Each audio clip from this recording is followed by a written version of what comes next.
திரும்ப திரும்ப திரும்ப விஜய் அதே தப்பை தான் செஞ்சுக்கிட்டு இருக்காரு. அரசாங்கம் கொடுத்திருக்கக்கூடிய வழிகாட்டுதல் இருக்குல்ல, 6 பாயிண்ட் சொல்லியிருக்காங்கல்ல, அதை தாண்டி ஒரு சில வேலைகளை பார்க்க போறாரு. அதாவது வர நாளானிக்கு 23ஆம் தேதி ஒரு கூட்டம் நடத்துறாரு. கூட்டத்துக்கு ஒரு நாளைக்கு முன்னாடியே அவன் கடிதம் கொடுக்குறாரு. அப்ப அவரோட அஜெண்டா என்ன? கிட்டத்தட்ட 4000 பேர்த்த விஜய் பயிற்சி கொடுத்து வச்சிருக்காரு. ஒரு மக்கள் படையை உருவாக்கி இருக்காராம். அந்த மக்கள் படை தான் அந்த கூட்டத்தையே நடத்த போதான். அந்த குறிப்பிட்ட கல்லூரி ஜேபிஆர் கல்லூரிக்குள்ள இந்த மக்கள் படைக்கான பயிற்சி வேலைகள் நடந்துட்டு இருக்கு அப்படின்னு சொல்லி தகவலை கொடுக்குறாங்க. இப்ப 2000 பேர் வர கூட்டத்துக்கு 4000 பேர் எதுக்கு பயிற்சி? அப்ப அங்க என்ன நடக்குது? ஏன் அந்த ஒட்டுமொத்த கல்லூரி முழுக்க அந்த தகரங்கள் வச்சு அடிக்கப்படுது? அப்ப விஜய் கூட்டத்தினுடைய நோக்கம் என்ன? விஜய் எதுக்காக இந்த கூட்டத்தை நடத்துறாரு? இந்த கூட்டத்தினுடைய ஃபார்மெட் என்ன? அங்க வரப்போற 2000 பேருக்கு ஐடி கார்டு கொடுக்குறான். அந்த 2000 பேர் யாரு?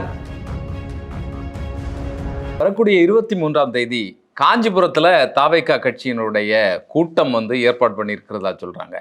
ஆனால் 2 நாட்களுக்கு முன்னால் தான் அனுமதி கடிதம் காவல்துறையினிடத்தில் கொடுத்துருக்குறாங்க. இப்போ இந்த கட்சிகளுக்கான அனுமதி கடிதங்களை ஒரு 10 நாளைக்கு முன்னால் வழங்கணும் அப்படின்னு சொல்லி வழிகாட்டு நெறிமுறை இப்போ சொல்லுது. திரும்ப திரும்ப இப்படி விஜயினுடைய கட்சியினர் செய்ய வேண்டிய காரணம்? அதாவது ரொம்ப தெளிவாக நீங்களே சொல்லிட்டீங்க. 23ஆம் தேதி நிகழ்ச்சிக்கு 21ஆம் தேதி கடிதம் கொடுத்துருக்குறாங்க. ஆனால் அரசு வழிகாட்டுதல் இல்லை, அரசு வழிகாட்டுதல் கொடுக்கணும் அப்படின்னு ஏற்கனவே கோர்ட்டில் ஒரு பஞ்சாயத்து இருக்குது. அதன் அடிப்படையில் தான் அரசு வழிகாட்டுதல் கிட்டத்தட்ட ஒரு 6 பாயிண்ட் கொடுத்துருக்குறாங்க. ரொம்ப தெளிவாக என்ன சொல்கிறாங்கன்னா, எடுத்த உடனே ஃபஸ்ட்டு பாயிண்ட்டே பாருங்கள், நிகழ்ச்சிகளுக்கு 10 நாட்களுக்கு முன்பே அனுமதி கேட்டு விண்ணப்பிக்க வேண்டும். நீங்கள் விண்ணப்பிக்கிறதே 10 நாளைக்கு முன்னாடி விண்ணப்பிக்கணும். அதான் ஃபஸ்ட்டு பாயிண்டே கொடுத்துருக்குறாங்க கவர்மெண்ட்டுடைய ரூல்ஸ் அண்ட் ரெகுலேஷன்ஸில். ஆனால் இவர் 23ஆம் தேதி கூட்டம், 21ஆம் தேதி கடிதம் கொடுக்குறாரு. அப்புறம் இவர் என்ன சொல்லுவார் அப்படின்னா, எங்களுக்கு நிகழ்ச்சிக்கு ஒரு நாளைக்கு முன்னாடி தான் கொடுத்தாங்க, அனுமதி கொடுத்தாங்க அப்படின்னு அவரே சொல்லுவார். ஸோ இப்போ திரும்ப திரும்ப விஜய் எந்த விஷயத்தையுமே ஒரு பொறுப்பாக செய்யாமல் அரசாங்கத்தின் மேலே எப்படியாவது ஒரு பழியை போடணும் அப்படிங்கிறதுக்காகவே ஒரு வேலையை செய்கிற மாதிரி நமக்கு தோணுது. ரெண்டாவது, நீங்கள் இப்போ அரசு கொடுத்துருக்கூடிய லிஸ்ட்டை படித்து பார்த்தீங்கன்னாவே அவங்க ரொம்ப கான்சியஸாக கொடுத்துருக்குறாங்க. அதாவது கரூர் இன்சிடென்ட்டை மனசில் வச்சுட்டு தான் இனிமேல் இப்படி நடந்துடக்கூடாது அப்படிங்கிறதுக்காக சில இன்ஸ்ட்ரக்ஷன் கொடுக்குறாங்க. நிகழ்ச்சிக்கு அனுமதிக்கப்பட்ட நேரத்தை கண்டிப்பாக பின்பற்ற வேண்டும். இது இது வரைக்கும் தமிழ்நாட்டு வரலாறுல இப்படிலாம் ஒரு இன்ஸ்ட்ரக்ஷன் கொடுத்ததே இல்லை. விஜய்னால அந்த இன்ஸ்ட்ரக்ஷனே வருது. இது இன்னொரு முக்கியமான விஷயம்னா, கூட்டத்தினரின் பாதுகாப்பிற்கும் நிகழ்ச்சி ஏற்பாட்டாளர்களே முழு பொறுப்பேற்க வேண்டும். காவல்துறை இருக்கும், பட் ஆனால் இருந்தாலும் பொறுப்பேற்க வேண்டியது அவங்களுடைய கடமை. இதுல ஒரு கேள்வி இருக்கு எனக்கு. இது அரசு தன்னுடைய கடமையை தட்டி கழிக்குதோன்னு சொல்லி தோணுதில்ல? காவல்துறையினருக்கும் கடமை இருக்குல்ல? இதுல காவல்துறையினுடைய கடமையை தாண்டி இந்த நிகழ்ச்சி ஏற்பாட்டாளர்களுக்கு ஒரு பொறுப்பு இருக்கு அப்படிங்கிறத அவங்க சொல்றாங்க. காவல்துறை ஆஸ் யூசுவலா லா அண்ட் ஆர்டரை பார்க்கும், அவங்க சட்ட ஒழுங்கை பார்க்கும். வெளியே இருந்து யாராவது வர்றாங்க அப்படின்னா அவங்க கட்டுப்படுத்துறதெல்லாம் காவல்துறை பார்த்துக்கும். இப்போ எவனா ஒருத்தன் வெளியே இருந்து இந்த கூட்டத்துக்குள்ள பிரச்சனை பண்ணுறதுக்கான திட்டம் போட்டு வந்தானா அதெல்லாம் காவல்துறை பார்த்துக்கும். ஆனால் உன் கட்சிக்காரன் மரத்து மேலே ஏறி உட்காந்துருப்பான், உன் கட்சிக்காரன் கரண்ட் கம்பத்தை பிடிச்சிட்டு தொங்குவான், தலைகீழாக தொங்குவான் வவ்வால் மாதிரி. ஸோ இப்போ அதெல்லாம் இப்போ நீ தான் பொறுப்பெடுக்கணும். ஏன்னா போலீஸ்காரன் போய் கேட்டால் போலீஸ்காரன் அடிக்க வர்றது, போலீஸ்காரனை டீஸ் பண்ணுறது, அசிங்கமாக பேசுறது. இப்போ லேடி போலீஸ் 4 பேர் நிற்கிறாங்கன்னு வச்சுங்களேன், அவங்க போய் ஏப்பா மேலே ஏப்பா நிற்கிற இறங்குப்பா அப்படின்னா ஒன்றும் அது கேட்கறது கிடையாது. அந்த லேடி போலீஸ் முன்னாடி ஒரு ஹீரோயிசம் பண்ணுறது, இந்த வேலைலாம் பண்ணுறானுங்க. ஸோ இதனால தான் அந்த கட்சி ஏற்பாட்டாளர்களுக்கு பொறுப்பு இருக்குது அப்படிங்கிறத இன்சிஸ்ட் பண்ணி அவங்க சொல்கிறாங்க. இன்னொரு முக்கியமான பாயிண்ட் என்ன சொல்கிறாங்கன்னா, நிகழ்ச்சியின் போது பொது மற்றும் தனியார் சொத்துக்கள் ஏதாவது சேதமடைந்தால் அதற்கான இழப்பீடை கொடுக்கணும் நீங்களே அப்படிங்கிறது கொடுக்குறாங்க. ஏன்னா நிறைய இழப்பீடுகள் வருது. நீங்கள் திருச்சியில் கூட்டம் போட்டப்போ என்ன பண்ணாங்க அப்படின்னா, கடையை உடச்சி காசெல்லாம் எடுத்துட்டாங்க. மரக்கடையில் பணம் இதில் இருக்கிறதெல்லாம் தூக்கிட்டு போயிட்டாங்க. இப்போ கரூர் கூட்டத்தில் பார்த்தீங்கன்னா பல வீட்டுகளுக்கு மேலே ஏறணும்னு ஓடு வீடெல்லாம் உடஞ்சி அந்த இதெல்லாம் பண்ணி அக்கப்போர் பண்ணியிருக்காங்க. பலம் இல்லாத ஓடுகளை போட்டதுனால அப்படின்னு சொல்லுவாங்க. பைக்கு மேலே ஏறி உட்கார்ந்துருக்கிறது, பைக்கு மேலே ஏறி நிற்கிறது, பல சேதங்கள் நடந்திருக்கு. ஒரு சாகச நிகழ்ச்சியாக விஜயினுடைய கூட்டம் நடக்குது. சர்க்கஸ் அது. விஜய் தான் அதில் பிரைம் சர்க்கஸில் இதில் ஆடுறவர்.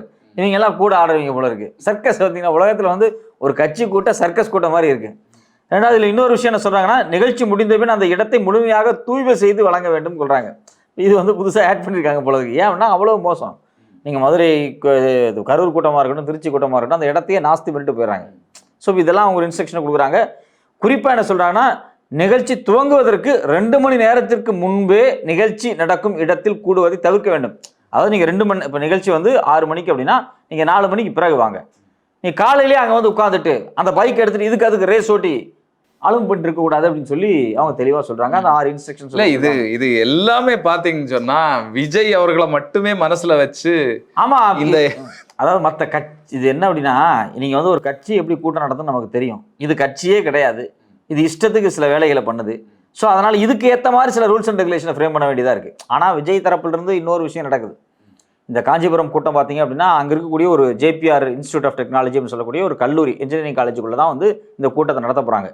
பொதுவெளியில் ரோட் ஷோ நடத்தலை, பொதுவெளியில் ஒரு பொதுக்கூட்டம் போடலை. அவங்க வந்து மாநாடு எங்கேயோ போய் திடலில் போடலை. அவங்க என்ன பண்ணுறாங்க அப்படின்னா, ஒரு காலேஜை சூஸ் பண்ணி, ஜேபிஆர் காலேஜ், அவங்க ரொம்ப நெருக்கமானவங்க விஜய்க்கு. ஏன்னா அந்த ஜேபிஆர் காலேஜினுடைய முக்கியமான பொறுப்பாளர் தலைவர் வந்து அந்த கட்சியில் இருக்கார். ஸோ அவருடைய காலேஜிலேயே ஆடிட்டோரியத்திலேயே ஒரு மீட்டிங்கை போடுறாங்க. அந்த ஆடிட்டோரியத்துக்கு அந்த சைடில் இருக்கக்கூடிய அந்த க்ளோஸ்ட் ஸ்பேஸ் இருக்குது பார்த்தீங்கன்னா, அதெல்லாம் முழுக்க வந்து தகரம் வச்சு அடிக்கிறாங்க. இப்போ அது மட்டும் இல்லாமல் இன்னொரு விஷயம் என்ன அப்படின்னா, அவங்க ஒரு மக்கள் பாதுகாப்பு படை அப்படின்னு சொல்லிட்டு ஒரு படையை உருவாக்கியிருக்காங்க. மக்கள் பாதுகாப்பு படைனா, மக்கள்கிட்ட விஜயை காப்பாற்ற போறியா, இல்லை ரசிகர்கள்ட்ட விஜயை காப்பாற்ற போறியா? இந்த மக்கள் பாதுகாப்பு படையினுடைய வேலை என்ன? கடந்த ஒரு வாரமாக தமிழ்நாடு முழுக்க 4000 பேர்த்த நேர்முக தேர்வு வச்சு எடுத்து அவங்களுக்கு பயிற்சி கொடுத்துட்டு இருக்காங்களாம். முன்னாள் காவல்துறையை சார்ந்தவங்க, ராணுவத்தை சார்ந்த ஆட்கள் கட்சிக்கு வருவாங்க இல்லையா, அவங்களை வச்சு பயிற்சி கொடுத்துட்டு இருக்காராம். அந்த 4000 பேர் தான் நாளைக்கு வந்து நடக்க போற கூட்டத்தை வந்து பாதுகாக்க போறாராம். ஓகே, இல்லை அதில் நான் பலரையுடைய உடல் கட்டையும் பார்க்குறேன். பல நபர்கள் அந்த தொண்டர் படையில் இருக்கக்கூடிய பல நபர்கள், ஜிம்முக்கு போகிறவங்க, இது காரையெல்லாம் தூக்கக்கூடியவங்க. நாரூர்லேருந்து எனக்கு தெரிஞ்ச தம்பி ஒருத்தர் இருக்கிறாரு, அவர் இந்த சாகசம் பண்ணுறவர், அவரெல்லாம் காரெல்லாம் தனியாக அப்படியே தூக்கி எடுப்பார். அந்த மாதிரியான ஆட்களை எல்லாம் சேர்த்துருக்குறாங்க. அப்போ எனக்கு இது வேற மாதிரி தோணுது. அதான் சர்க்கஸ் தான். சர்க்கஸ் எப்படின்னா, இப்போ விஜயை பார்த்து கை காமிச்சா அவனை தூக்கி வெளியே தூக்கி போடுறது. ஏன்னா ஏற்கனவே நீங்கள் வந்து ஒரு கூட்டத்தில் அந்த இதில் பிளாட்ஃபார்மில் நடந்து போகிறாரு, பிடிச்சி தூக்கி அடிச்சாங்க. அதே மாதிரி தான் இங்கே நடக்க போகுது. இதில் முக்கியமான விஷயம் என்னன்னா, பாதுகாப்புக்கு 4000 பேர் திறக்கிறாங்க. காஞ்சிபுரத்தில் இந்த உத்தரமேரூரில் அந்த சட்டப்பகுதி இருக்கு, உத்தரமேரூர், ஸ்ரீபெரும்புத்தூர், இது மட்டும் இல்லாமல் இன்னும் காஞ்சிபுரத்தினுடைய மாவட்ட அனைத்து பகுதிகளில் இருந்தும் ஆட்களை கூட்டு வராங்க. மாநகரம், நகரம், பஞ்சாயத்து அப்படின்னு சொல்லி கிட்டத்தட்ட ஒரு 2000 பேர்த்த குடும்பங்களாக அப்படி கூப்பிட்டு வந்து அந்த குடும்பங்கள் எல்லாத்தையும் ஆடிட்டோரியத்தில் கூட்டு போய் கதவெல்லாம் சாத்துட்டு விஜய் பேச போறாரு. இல்லை, பொதுவாக கல்லூரிக்கு உள்ளால இந்த மாதிரியான கூட்டங்கள் நடக்கும்போது மாணவர்கள் ஒரு அறிவார்ந்த ஒரு கருத்து அந்த பரிமாற்றங்கள் தான் நடக்கும். இல்லை, மாணவர் லீவு, மாணவர்களை கம்ப்ளீட்டாக லீவ் விட்டு அதானே லீவு தான். ஸோ மாணவர்கள்லாம் இல்லாமல் பண்ணிட்டு ஞாயிற்றுக்கிழமை வழக்கமாக மாறும். இன்னொரு விஷயம் என்னன்னா, இது மாதிரியான நிகழ்ச்சிகளை கல்லூரிகளில் நடக்கிறதே தப்பு. இல்லை, அதுதான் நான் கேட்குறேன். வழக்கமாக அப்படிதான் நடக்கும். இப்போ திருமாவளவன்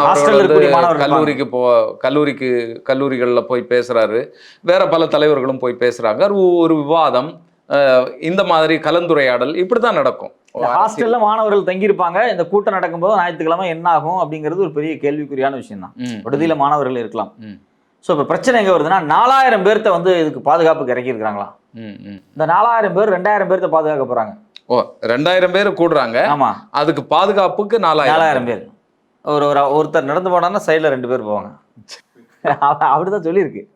இப்போ அவருடைய மக்கள் பாதுகாப்பு படையை நம்ம படை பேர்லாம் நல்லா வச்சுருந்தாங்க, மக்கள் பாதுகாப்பு படை பிரிவு. ஸோ யார் நம்ம இவர் இந்த லாட்ரி மார்ட்டின் அவருடைய மருமகன் இருக்கார் இல்லையா, ஆதவர்ஜுனா, அவர் தலைமையில் தான் அந்த படையணி வந்து உருவாக்கப்பட்டிருக்கு போல இருக்கு. ஸோ இப்போ இது எல்லாமே பார்த்தீங்கன்னா திரும்பவும் விஜய்க்கு வந்து எதுவுமே தெரியல அப்படின்னு தான் நம்ம சொல்ல வரோம். நீங்கள் மக்களை சந்திக்கணும் அப்படின்னா நடு ரோட்டில் போய் தான் மக்களை சந்திக்க முடியும். நீங்கள் வந்து ஒரு ரேலி நடத்தணும்னா நீங்கள் பர்மிஷன் வாங்கிட்டு ரேலி நடத்துங்க, தப்பே கிடையாது. ரேலியை ரூல்ஸ் அண்ட் ரெகுலேஷனை ஃபாலோ பண்ணால் நீங்கள் மக்களை சந்திக்கலாம். இப்போ நீ மக்களை சந்திக்கிறதுக்கு வாய்ப்பே இல்லை. உன் கட்சிக்காரன் அங்கே இருக்கக்கூடிய பஞ்சாயத்துலேருந்து நகரத்துலேருந்து அங்கங்கே இருக்கக்கூடிய கட்சிக்காரன் அவன் குடும்பத்தை ஆர்ந்தவன் ஒரு 2000 பேர்த்த பிடிச்சி கொண்டு வந்து ஒரு கூண்டுக்குள்ள போட்ட மாதிரி ஒரு ஆடிட்டோரியத்தில் போட்டு நீங்கள் சந்திக்க போகிறீங்க. ஸோ அப்போ இப்போவும் நீங்கள் மக்களை அட்ரஸ் பண்ண போகிறது கிடையாது, உன் கட்சிக்காரனுடைய குடும்பத்தை நீங்கள் அட்ரஸ் பண்ண போகிறீங்க. இல்லை, இப்பவுமே எப்படின்னா விஜயை கொண்டு வந்து ஒரு காட்சி பொருளாக விஜயை பார்க்கலாம் வாங்க அப்படின்னு சொல்லி தான் கூட்டிட்டு வரலாம். அந்த இடையில நாஞ்சில் சம்பத்தெல்லாம் சொன்னாரு, அதாவது விஜய் வந்து ஒரு அதிசயம், பூவுக்குள் ஒளிந்திருக்கும் கனிக்கூட்டம் அதிசயம் அவரெல்லாம் பேசினாரு. அவர் வந்து விஜய் கட்சிக்கு தாவறதுக்கான அவர் உண்மையை வந்து புரிஞ்சிருக்கு. அவர் விஜய் கட்சிக்கு தாவறதுக்கான வேலைகளை வந்து பார்த்துட்டு இருக்காரு. அவருக்கு ஏதாவது சிக்னல்ஸ் வருமா அப்படின்னு. விஜய் அவர் கட்சிக்குள்ள யாரையும் விட மாட்டார். ஏன் அப்படின்னா, அதிமுகவை சார்ந்தவங்க, நாம் தமிழர் சார்ந்தவங்க நிறைய பேர் வந்து விஜய் கட்சிக்குள்ளே போகிறதுக்கான முயற்சிகள்லாம் நடந்திருக்கு. அவங்கள யாரையும் சந்திக்க கூட கிடையாது. அவர் தான் யாரையும் சந்திக்க மாட்டார். ஸோ அதனால் வந்து அந்த கட்சிக்குள்ளே போக நினச்சவங்க பாதி பேர் வந்து அங்கே வேற எங்கேயோ போயிட்டாங்க. ஸோ இந்த நிகழ்ச்சியில் நீங்கள் சொன்ன மாதிரி விஜயை அப்படியே கூப்பிட்டு வந்து அந்த ஆடிட்டோரியத்தில் நிற்க வச்சுட்டு அவர் எழுதி கொடுத்த ஸ்கிரிப்டை வாசிச்சுட்டு அவர் பேக் டோர் வழியாக காரில் போயிடுவார். ஸோ ரொம்ப இன்டீரியரான அந்த காலேஜே பார்த்தீங்கன்னா இன்டீரியரான உள்ள ஒரு இடத்துல இருக்கும், மெயின் ரோட்லாம் இருக்காது, உள்ள தள்ளி தான் இருக்கும். ஸோ அப்போ இங்கேயுமே வந்து மக்கள் சந்திப்பு அப்படிங்கிறது வந்து விஜய் தவிர்க்கிறார். ஊடக சந்திப்பு, மக்கள் சந்திப்பு, யாரையுமே சந்திக்காம தேர்தலை மட்டும் நான் சந்திப்பேன். ஸோ அப்படிங்கிற ஒரு செட்டப்பில் தான் இருக்காரு. திரும்பவும் விஜய் வந்து திருந்தின மாதிரி தெரியல. அவர் வந்து அரசாங்கம் இதுக்கு ஒரு ரூல்ஸ் அண்ட் ரெகுலேஷனாக போர்ட்ஃபோலியோவை ஃப்ரேம் பண்ணுங்கன்னு சொன்னாங்க. அரசாங்கம் பண்ணிருச்சு, ஃப்ரேம் பண்ணி கொடுத்துட்டாங்க. ஆனால் அதை இது வரைக்கும் பார்த்தீங்க அப்படின்னா வந்து விஜய் ஃபாலோ பண்ணுற மாதிரி தெரியல. இந்த கூட்டத்துக்கே அவர் வந்து 23ஆம் கூட்டத்துக்கு 21ஆம் கடிதம் கொடுத்துருக்காரு. நாளைக்கு அங்கே ஏதாவது அசம்பாவிதம் நடக்கும்னு வச்சுங்களேன். கல்லூரி மாணவர்கள் விஜய் வர்றாருன்னு சொல்லிட்டு பக்கத்தில் இருக்க 2 பேர் எட்டி குதிக்கிறான், கை கால் உடஞ்சி ஏதோ பிரச்சனை வந்துச்சு அப்படின்னா அன்னைக்கு என்ன சொல்லுவாங்க அப்படின்னா, இங்கே பாருங்க நாங்கள் 23ஆம் கூட்டத்தை கேட்டோம், எங்களுக்கு கொடுக்கவே இல்லை, அதுக்கு ஒரு நாளைக்கு முன்னாடி தான் கொடுத்தாங்க அப்படின்னு சொல்லுவாங்க. ஸோ அப்போ இந்த நரேஷனை வந்து திரும்ப திரும்ப திரும்ப திரும்ப எந்த பொறுப்பையுமே விஜய் எடுத்துக்கொள்ளாமல், எதையுமே எடுத்துக்காம விஜய் வந்து தட்டி கழிச்சிட்டு எல்லாத்தையும் வந்து கைவிட்டு போகக்கூடிய ஒரு போக்கை தான் விஜய் செஞ்சுக்கிட்டு இருக்காரு. இது ரொம்ப ஒரு பரிதாபத்துக்குரிய விஷயம். இல்லை, இதில் ஒரு கேள்வி எனக்கு. பொதுவாக உள்ளரங்க கூட்டங்களுக்கு இந்த நிபந்தனைகள் பொருந்தாதில்லை? ஆமாம், உள்ளரங்கு பொருந்தாது தான். உள்ளரங்கு கூட்டங்கள் அப்படிங்கிறது பார்த்தீங்கன்னா ஒரு கல்லூரிக்குள்ளே அவர் நடத்தக்கூடிய கூட்டம் இருக்குது பார்த்தீங்களா, அது நியாயப்படி அவர் வந்து போலீஸில் ஒரு மிகப்பெரிய பர்மிஷன்லாம் வாங்க வேண்டிய தேவையே கிடையாது. அவர் உள்ளரங்கு கூட நடத்திட்டு போயிட்டு இருக்கலாம். ஒரு கல்லூரிக்குள்ளே போய் நடக்கக்கூடிய ஒரு நிகழ்ச்சிக்கு நீங்கள் வந்து ஒரு கடிதம் கொடுத்தா போதும், விஜய் வர்றாரு அப்படிங்கிறத கொடுத்தா போதும், இப்போ காவல்துறை அதுக்கான பாதுகாப்பு கொடுத்துருவாங்க. இவர் என்னவா அந்த நிகழ்ச்சியை நடத்த போகிறார்? இது வரைக்கும் மக்கள் சந்திப்பா, இல்லை பரப்புரையா, இல்லை வந்து ரேலியா, இல்லை வந்து பொதுக்கூட்டமா, என்னன்னே தெரிலல்ல. இந்த நிகழ்ச்சிக்கு பேர் என்ன அவருக்கே தெரியுமா? அவருக்கே தெரியல. இப்போ நீங்கள் கரூரில் நடந்ததும் சரி, இல்லை வந்து நாமக்கல் மற்ற பகுதியில் நடந்தது வந்து மக்கள் வாகன பிரச்சாரம், அதை எல்லாருமே செய்வாங்க. எடப்பாடி செஞ்சார், அவர் ஒரு பஸ்ஸில் மேலே நின்றுக்கிட்டு பேசிட்டு வந்துருந்தார், இவரும் ஒரு பஸ்ஸில் மேலே நின்று பேசிட்டு வந்தாங்க. இது ரெகுலராக நடக்கிறதா, ஒன்றும் பெரிய விஷயம் கிடையாது. ஆனால் என்ன சிக்கல் அப்படின்னா, இப்போ இவர் நடத்த போகிற நிகழ்ச்சி எதுக்கு, யாருக்கு, என்ன ஃபார்மெட்டுனே தெரியல, அவருக்கும் தெரியல. ஸோ அவருக்கு ஒரு உள்ளே நின்று பேசிட்டு போயிட்டா போதும், நாம் ஒரு நாள் முழுக்க நியூஸில் வந்துட்டா போதும், மக்கள்கிட்ட போய் சந்திக்க வேண்டிய அவசியம் கிடையாது, மக்களை போய் பார்க்க வேண்டிய அவசியம் கிடையாது, மக்களை வந்து ஒரு ஒரு மக்களுக்கு நாம் ஒரு காட்சி பொருளாக தெரிஞ்சால் போதுமே தவிர மக்கள்கிட்ட இன்டிமேட்டாக நம்ம இருக்க வேண்டிய தேவை கிடையாது அப்படிங்கிற இடத்துக்கு நகர்ந்துட்டாங்க. அதனால தான் புது புது ஃபார்மேட்டாக ட்ரை பண்ணிகிட்டே இருக்காங்க. விஜய் கிளம்பி விட்டார். விஜய் காலைல அதிரடியாக பேச போகிறார். என்ன பேச போகிறார்? பாலிமரும் புதிய தலைமுறையும் இன்னைக்கே வாகனம் எடுத்துட்டு போய் விஜய் வீட்டு முன்னாடி படுத்திருப்பாங்க. விஜய் கதவு வீடு லைட்டாக திறந்தது, நாளை விஜய் வெளியே வரப்போகிறார், சிங்கம் குகையை விட்டு வெளியே வருகிறது, அவர் விஜய் காலையில் எழுந்திருத்து விட்டார் என்று கூறப்படுகிறது, பால் பேக்கெட் விஜய் வீட்டுக்கு போகிவிட்டது, விஜய் கிளம்பி விட்டார். அப்படியே ஏன்னா அவர் வந்து பார்த்தீங்கன்னா பரந்தூரில் இருந்து அவர் காஞ்சிபுரம் இந்த குன்னாரம் பதின்னு நினைக்கிறேன் அங்கே போகணும். அது முழுக்க இவங்க பின்னாடி காரில் துரத்திக்கிட்டே வீடியோ எடுத்துகிட்டே போவாங்க. ஃபுல்லாக காரில் வந்து துரத்திட்டு வீடியோ எடுத்துகிட்டே போய் இந்த ஞாயிற்றுக்கிழமை மொத்த பொழப்பையும் எல்லாத்தையும் கெடுத்துருவாங்க. கார் இப்போ இங்கே வந்து விட்டது, கடந்து விட்டது, ஸ்பீட் பிரேக் ஏறி விட்டது, விஜய் பாருங்கள் கண்ணாடி வழியாக பார்த்து கொண்டு இருக்கிறார், அப்படியே போய் அப்புறம் காலேஜுக்குள்ளே போய் கதவை சாத்தி உட்கார வச்சுருவாங்க. ஸோ அப்போ இப்போவுமே வந்து பார்த்தீங்கன்னா விஜய் வந்து பொலிட்டிக்கலாக தன்னை சுற்றி என்ன நடந்துட்டு இருக்கு அப்படின்னு தெரியாமல், அரசாங்கம் சொல்லக்கூடிய நிபந்தனைகள் என்னென்ன, நீதிமன்றங்கள் போட்டிருக்கக்கூடிய கட்டளைகள் என்னென்ன, எதை நம்ம ஃபாலோ பண்ணணும், ஃபாலோ பண்ணக்கூடாது, சமூக பொறுப்போடு அரசியல் பொறுப்போடு நிகழ்கிறதுக்கான எந்த ஒரு தார்மீக பொறுப்பையும் அவர் ஏற்றுக்கிறது கிடையாது. இல்லை, எந்த அரசியலும் பேசலை அவர். பெருசாக வந்து எந்த அரசியலும் இன்னைக்கு வரையும் பேசின மாதிரி தெரியல. நேரடியாகவே குற்றஞ்சாட்டக்கூடிய விஷயங்களை மட்டும் சொல்கிறாரு. இங்கே எவ்வளோ பிரச்சனைகள் இருக்குது, அந்த பிரச்சனைகளை பற்றி பேசலாம். இப்போ எஸ்ஐஆருக்கு எதிராக போராட்டம் நடத்தினாரு. ஆனால் தேர்தல் ஆணையத்தை வந்து ஒரு வார்த்தை கூட பேசல. தேர்தல் ஆணையம்ங்கிற ஒரு வார்த்தை கூட வாயிலுக்கு வரல, பிஜேபிங்கிற வார்த்தை வரல. திமுகவை திட்டிட்டு இருந்தாரு. ஆமாம், நான் என்ன கேட்குறேன், அவரு வரல கூட்டத்துக்கு, அவங்க கட்சிக்காரங்க ஆதவ ஒரிஜினலாக வந்தாங்க. நான் என்ன கேட்குறேன், எஸ்ஐஆர் நடத்துறது யாரு? பாஜக தான் நடத்திக்கிட்டு இருக்கு. எஸ்ஐஆர் ஏதோ திமுக அரசு நடத்திட்டு இருக்க மாதிரியும் தேர்தல் ஆணையரையே திமுக தான் தேர்வு செய்கிற மாதிரி அவங்க நின்று பேசிட்டு இருக்காங்க. அப்போ நீ உன்னுடைய தொண்டர்களுக்கு, உன்னுடைய ரசிகர்களுக்கு, உங்களுடைய வாக்குச்சாவடியில் உங்களுக்கு வந்து ஓட்டு போடணும் விருப்பப்படக்கூடியவர்களுக்கு என்ன உண்மையை நீங்கள் பேச போறீங்க? தொடர்ச்சியாக திரும்ப திரும்ப திரும்ப திரும்ப அந்த ரசிகர்கள் முன்னாடி போய் தான் பேசுறாரு. அந்த போய் பேசுறதுக்காக தான் வந்து இவரை வந்து உட்கார வச்சிருக்கிறாங்க. அதனூடாக ஓட்டுக்கு வாங்கிடலாம், நம்ம ஜெயிச்சிடலாம், சிஎம் ஆயிடலாம் அப்படின்னு அவர் நினைக்கிறாரு. அந்த பகல் கனவு ஒரு நாளும் நடக்காது, நிறைவேறாது. தொடர்ந்து பேசுவோம் வரக்கூடிய நாட்களில் என்ன ஆகும் அப்படின்னு சொல்லி. என்ன அரசியலை முன்வைக்க போகிறாரு அப்படிங்கிறது தெரியல, அவருக்கு கூட தெரியுமாங்கிறது தெரியல. வரக்கூடிய நாட்களில் நம்ம வந்து பார்ப்போம்.